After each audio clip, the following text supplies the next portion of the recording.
les Body Timers, c'est Alex, vous êtes sur Body Time et aujourd'hui je vous ai préparé une vidéo spéciale femme enceinte qui va se décomposer en deux parties. La première partie, la vidéo que vous êtes en train de regarder où je vais répondre, enfin Steph qui est kiné et enceinte va répondre aux questions que toutes les femmes enceintes se posent. Voilà, ce sera la première partie de la vidéo. En fin de vidéo, vous pourrez cliquer sur la deuxième partie où là, il y aura un entraînement spécial femme enceinte que je vais réaliser avec elle à l'aide d'un Swiss Ball.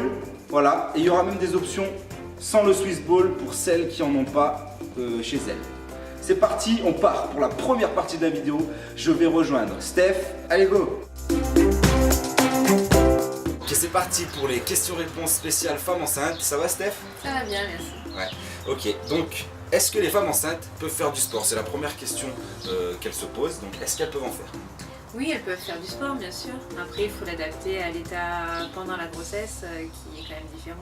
On peut continuer à faire du sport jusqu'au bout en adaptant. On va voir comment par la suite. Ouais. Donc, jusqu'à quel mois, au final, on peut faire du sport?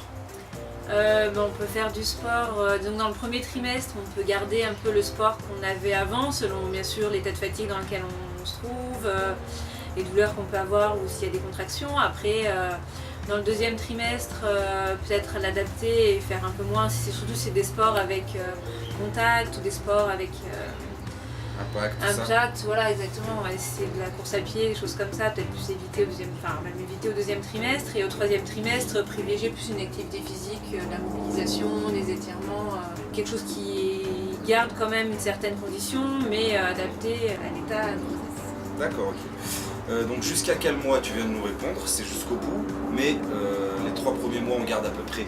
Si j'ai bien compris, on garde la même activité qu'on faisait si c'était pas une activité trop violente. Les 3 mois qui suivent, on adapte. Et les 3 derniers mois, on travaille plus la mobilisation, les étirements, le renforcement musculaire, mais très bon, sans impact. Voilà, oui. Très bien. Est-ce que le bébé le ressent? L'effort qu'on va faire, le sport, est-ce qu'il se sent pas bien? Si l'activité elle reste raisonnée, si on n'a pas de douleur, de contraction au niveau du ventre, non, il n'y a pas de souci particulier.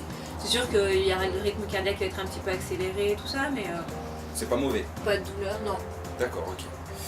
Donc, quels sont les bienfaits du sport pendant la grossesse? Pourquoi il faut continuer à en faire?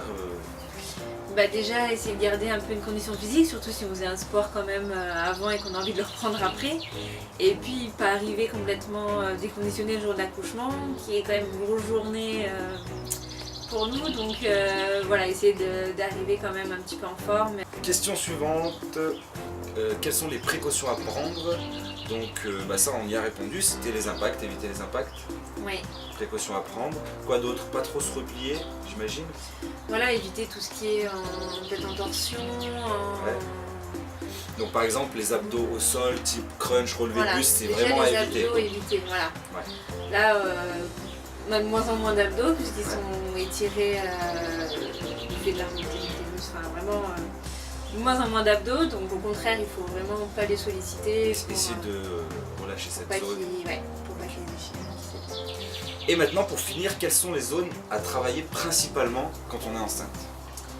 Alors les zones à travailler surtout c'est la mobilité du bassin, puisque le poids est principalement au niveau du ventre, ça change la courbure au niveau du bassin, donc des assouplissements, surtout aussi au niveau du dos. On a tendance à mal se positionner, donc bien assouplir et renforcer un peu cette zone-là. Et puis après entretenir la force musculaire au niveau des jambes et des épaules. D'accord, donc un renforcement plutôt global et surtout une bonne mobilisation et une bonne mobilité du bassin et du dos. Ouais. C'est ça. J'imagine, je sais pas, mais qu'il faut peut-être éviter aussi de marcher avec des talons oui, bien sûr, vu que ça, déjà la cambrure est accentuée. Tout à fait. Ouais. Ok, je crois qu'on a fait le tour. J'espère en tout cas que vous avez bien pris note de tous ces conseils que Stéphanie vous a délivrés et que vous allez continuer à faire du sport jusqu'au bout parce que vous pouvez en faire. Ok, donc si vous voulez faire du sport, vous ne savez pas comment, je vais vous proposer dans une vidéo suivante, qui est sûrement déjà en ligne à l'heure où vous regardez la vidéo sur notre chaîne YouTube Body Time. Donc ce sera un entraînement complet, sans impact, adapté pour les femmes enceintes. Avec Steph. Ok, je te suis. Allez. Et voilà la première partie de la vidéo, interview spéciale femme enceinte concernant le sport est terminée. Si vous voulez voir maintenant l'entraînement qu'on a préparé avec Stéphanie pour les femmes enceintes que vous pouvez faire avant et après l'accouchement, vous cliquez ici. N'oubliez pas, on est présent sur tous les réseaux sociaux, Facebook, Twitter, Instagram, Google+. Pensez à cliquer sur j'aime si la vidéo vous a plu.